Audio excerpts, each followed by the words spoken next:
I need a physicist to confirm if this is true.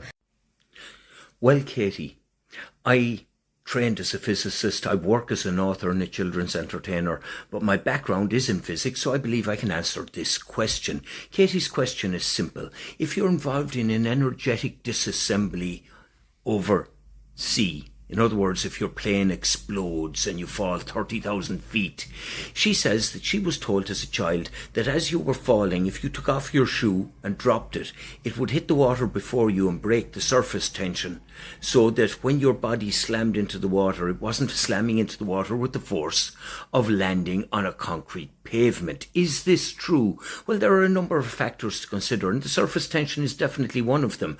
But the other factor to consider is a thing called terminal velocity. Do you remember you were told if you dropped a penny from the top of the Empire State Building, by the time it hit the ground, it would be like a bullet and it would smash into someone's skull and kill them? Not true. You see, a penny reaches what we call terminal velocity when the downward force of gravity, which is 9.8 feet per meter squared, per second squared. Why do we learn that in imperial? God knows. Anyway, roughly 3 meters per second squared. So you go fast, slow, fast, fast. Whoop! No.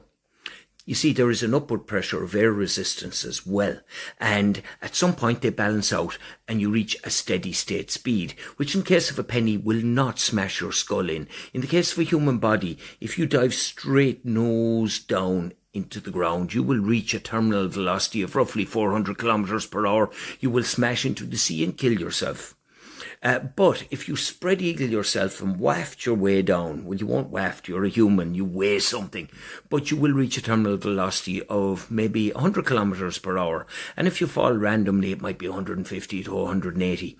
So the first thing you do is you spread eagle yourself and you begin falling down and control the descent and slow yourself down. Now, when you come close to the ground, this is where you don't want to smash into the ground at 100 kilometers an hour, because if you smash into the sea, that's the ultimate belly flop. You will break ribs, you will crush chests, and you will crush internal organs, and you will die.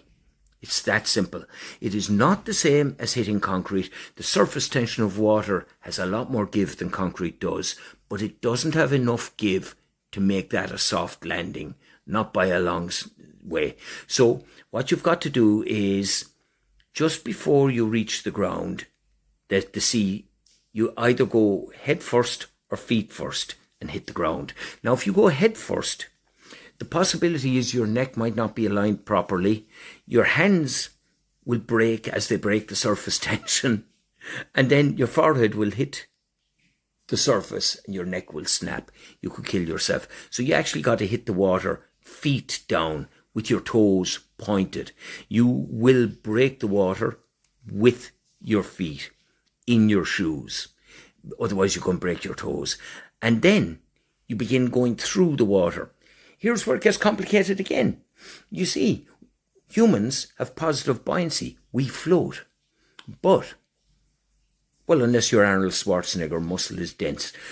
But we float. But if you go down deep enough, at some point the pressure crushes your chest, and at roughly 10 meters, your body becomes negatively buoyant, which means if you plunge through the water and you go 15 meters down before you slow down and begin swimming for the surface, you're actually going to start sinking. You need, as soon as you hit the water, to spread your legs, spread your arms, and try to slow your descent. And if you do that, you might not sink further than 10 meters, and you might begin floating to the surface, or you might be kind of down 10 meters below, neither here nor there. So look for the light and swim towards the light and make your way towards the top. Now, if you drop your shoe in ahead of you while you're falling, here's what's going to happen. You let go of the shoe, you're at terminal velocity. Here's the bad news. The terminal velocity of a shoe is a lot less than the terminal velocity of a human. So you will hit the water, you will probably die, and as you're kind of gasping out your last breath, the shoe will follow you down and hit you on the head as a final indignity. So, Katie, in answer to your question, no, you do not take off your shoe and throw it down ahead of you because it'll land behind you. You spread eagle yourself, try to slow down. As you're hitting the water, suddenly straighten up and hit it as straight as you can with your toes pointing downwards. And as soon as you hit the water, spread yourself out like a parachute and try not to sink too deep. Bad news is you're going to die anyway. Good news is before you die, you're going to think to yourself, at least I'm giving myself a fighting shot. So I hope that answers your question, Katie. Fascinating question with so many facets to it.